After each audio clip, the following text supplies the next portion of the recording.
Assalamualaikum warahmatullahi wabarakatuh.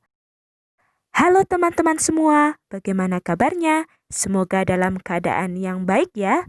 Teruslah semangat dalam menuntut ilmu.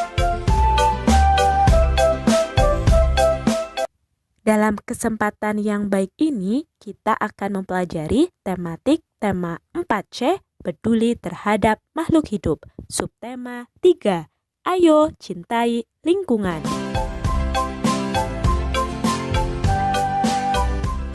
Mari kita awali belajar dengan berdoa. Berdoa dimulai. Berdoa selesai.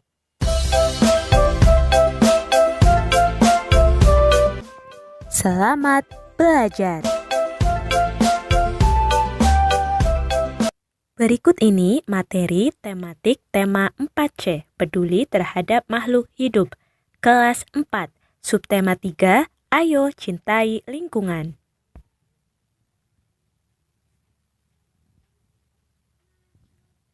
Kita akan belajar tentang IPS, manfaat sumber daya alam. IPA, pentingnya peduli lingkungan. Manfaat penghijauan lingkungan dengan tanaman obat keluarga, toga. PPKN, hak dan kewajiban membersihkan lingkungan.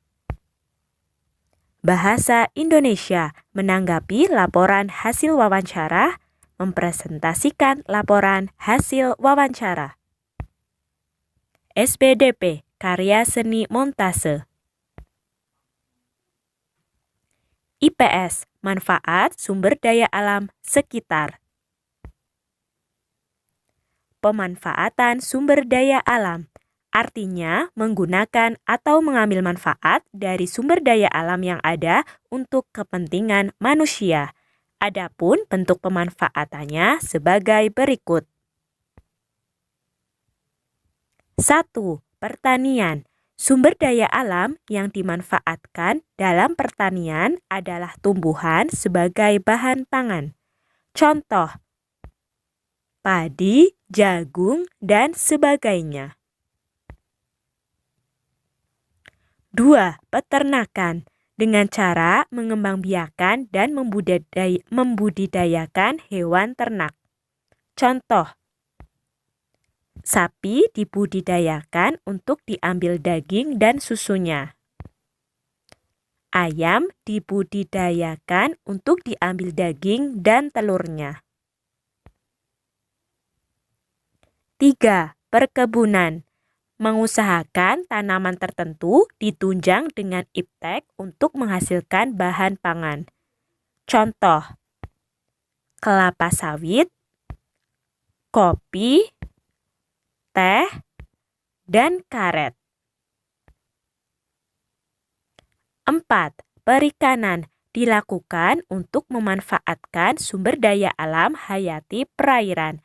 Contoh, udang, lele, dan ikan gurame. 5. Kehutanan. Mengelola, memanfaatkan, dan melestarikan hutan untuk kepentingan manusia. IPA, pentingnya peduli lingkungan. Manfaat penghijauan lingkungan dengan tanaman obat keluarga, toga. Pentingnya peduli lingkungan. Kita akan merasa nyaman saat berada di tempat yang terawat. Perilaku peduli terhadap lingkungan merupakan wujud rasa syukur atas nikmat yang diberikan oleh Allah Subhanahu wa Ta'ala. Selain itu, juga merupakan wujud sikap kita sebagai manusia yang beradab dan menjadi teladan bagi orang-orang di sekitar kita. Cinta lingkungan merupakan sikap yang menunjukkan kepedulian terhadap lingkungan. Adapun wujud mencintai lingkungan dapat kita lakukan melalui berbagai cara berikut. 1. Membuang sampah pada tempatnya. 2. Mengurangi penggunaan bahan bakar dengan memanfaatkan fasilitas transportasi umum. 3. Merawat tumbuhan dan hewan di rumah. 4. Menciptakan lingkungan rumah yang hijau dan asri. 5. Menjaga lingkungan di sekitar tempat tinggal. Manfaat penghijauan lingkungan dengan tanaman obat keluarga, toga. Tanaman obat keluarga, toga, merupakan tanaman hasil budidaya rumahan yang berkhasiat sebagai obat alami. Contoh, kunyit dapat mengobati bengkak dan terkilir, flu dan demam, mencegah tumbuhnya sel kanker, dan mengatasi masalah kesehatan pada organ dalam seperti usus. Bawang putih bermanfaat untuk mengobati penyakit kulit seperti kutil dan jerawat, menurunkan darah tinggi, sumber antioksidan, dan kandungan alil sulfida dapat mencegah kanker. Tanaman kumis kucing berkhasiat untuk mengobati masalah ginjal. Bagian yang dimanfaatkan adalah daunnya. Selain itu juga untuk mengobati rematik, asam urat, hipertensi, dan diabetes. PPKN, hak dan kewajiban membersihkan lingkungan. Sebagai manusia yang baik, kita harus bisa melaksanakan hak dan kewajiban dengan seimbang agar tercipta kehidupan yang nyaman. Hak. Hak adalah sesuatu yang mutlak menjadi milik kita dan penggunaannya bergantung pada diri kita sendiri. Contoh, jika lingkungan bersih, hidup akan terasa nyaman.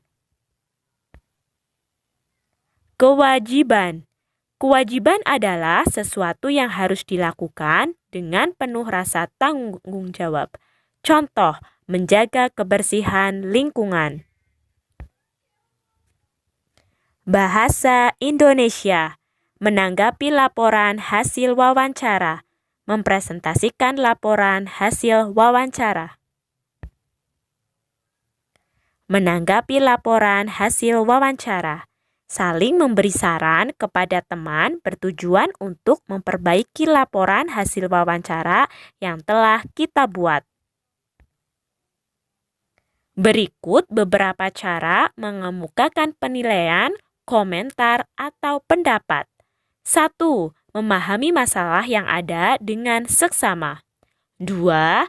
Pendapat yang disampaikan berdasarkan alasan yang benar, tepat, dan dapat dipertanggungjawabkan.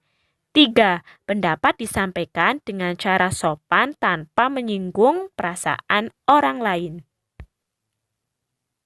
Berikut hal-hal yang sebaiknya disampaikan saat presentasi laporan hasil wawancara. 1. Topik wawancara. 2. Identitas narasumber. 3. Waktu dan tempat pelaksanaan wawancara. 4. Informasi yang didapatkan dari hasil wawancara. 5. Kesimpulan wawancara. 6. Kritik dan saran tentang wawancara yang sudah dilakukan. SBDP, karya seni montase. Montase adalah karya seni tempel yang mengombinasikan gambar-gambar jadi dari berbagai sumber menjadi susunan karya seni baru. Sumber yang dimaksud bisa dari koran, majalah, buku, pamflet, ataupun yang lainnya yang sudah tidak terpakai. Berikut ini contoh hasil karya montase. Bisa dilihat pada layar. Hasil karya montase yang sudah dibuat bisa dipresentasikan di kelas. Selesai presentasi, teman-teman yang menyimak bisa menanggapi hasil karyanya. Menanggapi hasil karya orang lain disebut apresiasi. Mengapresiasi hasil karya orang lain berarti kita menghargai hasil karya tersebut.